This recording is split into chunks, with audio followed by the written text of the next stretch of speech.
TV7 Israel News is made possible thanks to your generous donations. Shalom, good evening. This is TV7 Israel News broadcast to you from Jerusalem, and in today's top stories. Israel has entered into the 17th day of war since the Islamist terror groups from the Hamas-controlled Gaza Strip massacred over 1,400, mostly civilians in southern Israel. The United States is set to deploy additional forces throughout the Middle East amid prospects of wider escalation. European nations voice unequivocal support for Israel's right to self-defense, while highlighting the need to accommodate the humanitarian plight of the Palestinian population of Gaza. Israel has entered into the 17th day of war since the Islamist terror groups from the Hamas-controlled Gaza Strip launched an onslaught on Israel's southern civilian communities, murdering over 1,400 mostly civilians and wounding over 3,500 others. IDF aircraft and artillery, in close cooperation with the ISA, continue to prepare the ground ahead of a looming ground invasion, conducting extensive strikes against terror infrastructure throughout the terror-infested Gaza Strip. There is a sortie that is attacking dozens of points where, which we understand, is the place where terrorists are assembling. The terrorists are getting organized in anticipation of the next stages of the war, and our role is to reduce these threats.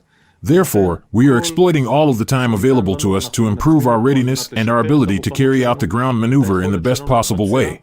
In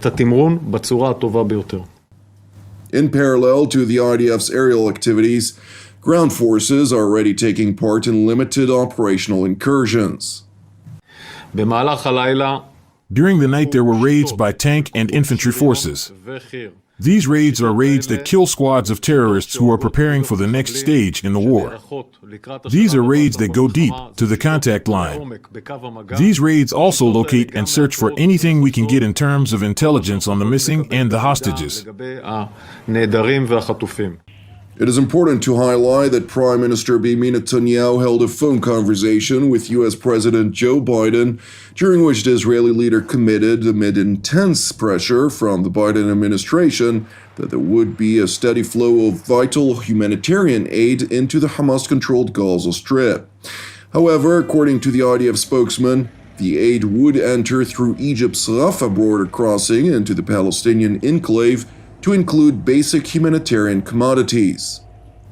I would like to stress on the fact that every other type of supply, like fuel or any other supply, is not going into the Gaza Strip, and we are assuring that Hamas does not take supplies from UNRWA. We have external tools that inspect that, and if needed, we would do operational activity to assure this does not happen.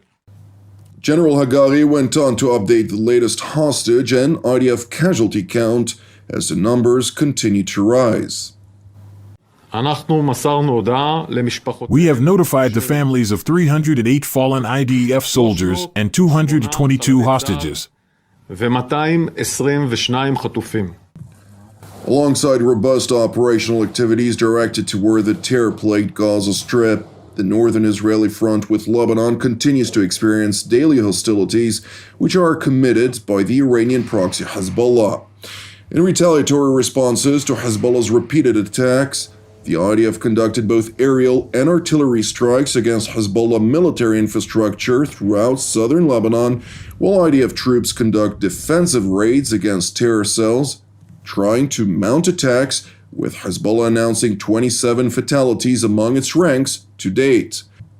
Meanwhile, addressing the IDF Commandos Brigade, which is stationed on Israel's northern front, Prime Minister Benjamin Netanyahu addressed some of those troops who've lost comrades during the first days of fighting in southern Israel when Hamas perpetrated its brutal massacre. I know that you lost friends. This is a very difficult matter. However, we are fighting for our lives. This is a battle for our home. This isn't exaggerated or hyped. This is war. To be or not to be. They need to cease being. We are now in a double battle. One battle to block the enemy, here in the north, and on the other end, to win the south battle. A decisive victory that erases Hamas. All that you do here now, as I heard from your commanders, is of utmost importance. You kill Hezbollah operatives who are trying to attack on northern front. I don't know, as I'm here with you now, I cannot tell you whether Hezbollah will decide to enter this war comprehensively. If Hezbollah decides to enter into this war, it will miss the Second Lebanon War. It will make the mistake of its lifeline. We will strike it with force that it cannot even imagine. The result for Hezbollah and the state of Lebanon will be destructive. We are prepared for every scenario. You are preparing for any scenario. Meanwhile, a senior U.S. delegation of senators arrived in Israel in an unequivocal bipartisan show of support for the security of the Jewish state in the face of the horrors that plagued southern Israel during the days that followed October 7th. Today, all of us met with a group of families of hostages. And I cannot stop thinking about a little 3-year-old girl named Abigail, who has been taken hostage by Hamas. This is her picture. Her mother was murdered, and her father was murdered as he was trying to rush little Abigail away. What kind of people commit such atrocities?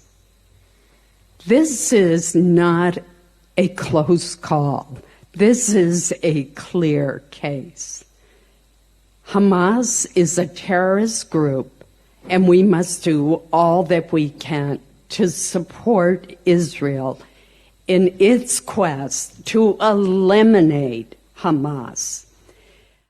The crimes that were committed, the barbaric actions that were committed against Israel and the victims. But these were crimes against humanity. We are all involved in this. It's in the United States' interest. It's in the interest of the civility of our planet for us to stand united against Hamas, and Hamas never again being able to do this type of harm to anyone. Today, one of my cousins is on the front in the IDF. When I met with those hostages, I saw in every one of them my family. They are Americans in their dedication to freedom and the values of America, and in their grief and fear, they can unite America. The idea that this happened without Iranian involvement is laughable. 93% of the budget over decades, the training, the equipment, all coming from the Ayatollah. I come here to let Israel know that America will be with you. I come here to let the Arab world know, let's make peace if we can. Destroying Hamas is non-negotiable. How we do it, let's talk. So we're here today to give Israel what they need to do the job of destroying the modern-day version of Nazis, Hamas. We're here today to tell Iran we're watching you. If this war grows, it's coming to your backyard. There won't be two fronts, there'll be three. It is important to know that Israel reportedly acquiesced to the U.S. administration's request to postpone its ground operation until after more American troops have been deployed in the Middle East. This report, which was cited by Israel's Army radio this morning, came after U.S. Secretary of Defense Lloyd Austin acknowledged the deployment of additional troops to the region amid growing prospects of a significant escalation. Recently, we've seen rocket and UAV attacks against bases housing our troops in Iraq and Syria. We're concerned about potential escalation. In fact, what we're seeing is the prospect of a significant escalation of attacks on our troops and our people throughout the region. And because of that, we're going to do what's necessary to make sure that our troops are in the right, good position. They're protected. This additional deployment sends another message to those who would seek to widen this conflict. As President Biden said earlier, and as you've heard me say, if any group or any country is looking to widen this conflict and take advantage of this very unfortunate situation that we see, our advice is don't. We maintain the right to defend ourselves, and we won't hesitate to take the appropriate action. Meanwhile, in Europe, the European Commission held a foreign ministerial during the course of which mixed messages were voiced by separate European foreign ministers with regard to the war vis-à-vis the Hamas-controlled Gaza Strip. While some nations focused predominantly on the need for additional humanitarian aid to enter Gaza, others highlighted the vital need to eradicate the Islamist Hamas and its terror affiliates. We have two main approaches. First, we must under every circumstance prevent an escalation. There is a concrete danger of a firestorm in the entire region. Second, the unconditional release of all hostages being held in Gaza. There is no win or but. There is nothing to discuss. The hostages must be freed. It is simply unacceptable to hold them as human shields. There is a lot of talk about water that was cut and gasoline and electricity that was cut. Well, apparently 9 out of the 10 electricity lines were destroyed during the Hamas attack. Only 8% of Gaza's water supplies come from Israel. I think every now and then facts should be checked to see what things really look like. The main water supplies in Gaza come from desalination plants in the Gaza Strip itself. Yes, it's trying to achieve the impossible. We can't contain the humanitarian catastrophe if the terrorism from Gaza continues this way. There will be no security and no peace, not for Israel and not for the Palestinians, if this terrorism persists.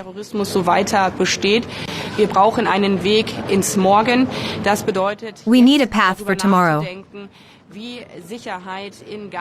This means thinking about it now, how security in Gaza and peace in the region can be secured together with international actors. For the European Union and for Germany, it is clear that Israelis and Palestinians can only live in peace and security in the long term, free of terrorism and free from human tragedy, with a two-state solution. At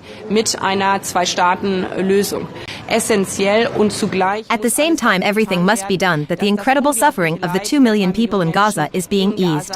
That is trying to achieve the impossible, but we must face this challenge together. Thank you.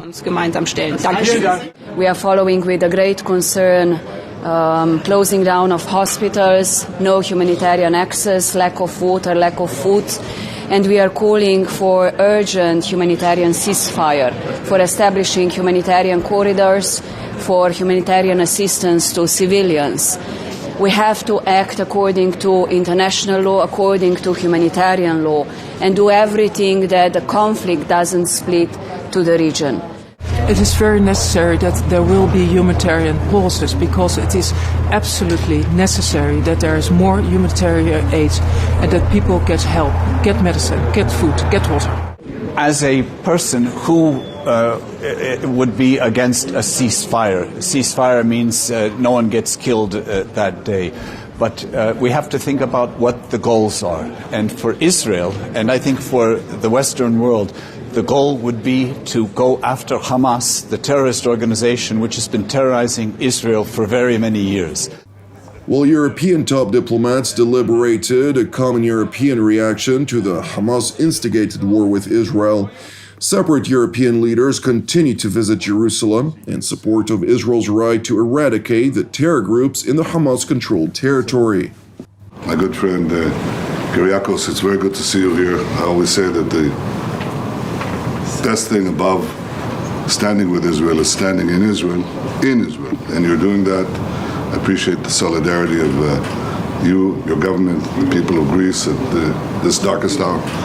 It's a battle against civilization. It's civilization against barbarism. We're in the size of civilization, and we have to unite all together against Hamas, which is ISIS.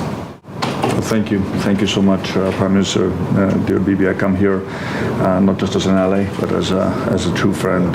What happened was truly horrible, and we, from the very first moment, defended and supported the right of Israel to defend itself in line with international law, and we drew a very clear distinction between Hamas and the Palestinian people, and we will continue to be able to support you and to hope that whatever happens without too much of a humanitarian cost. But you can count on our support, on our help.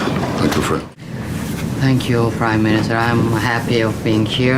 I thought it was very important to come personally to bring the solidarity of the Italian government and the Italian people, and to tell you that we saw images were incredible about what happened 2 weeks ago, that showed something more than simply, well, a war. They showed somebody who wants to cancel Jewish people from this region, and it is up to anti-Semitism, and that's something that we have to fight yesterday and today. So we defend the right of Israel of existing, of defending itself, security for its people, and we absolutely understand that terrorism has to be fought. And we believe and we think that you are able to do that in the best way. I mean, for we are different from those terrorists. Well, we certainly are. Thank you for watching TV7 Israel News. I'd like to encourage you to pray for the peace of Jerusalem and salvation of Israel. I'm Jonathan Hassan, wishing you a Shavua Mevorach, and God willing, we'll see you during our upcoming TV7 Israel updates. Until then, Shalom from Jerusalem.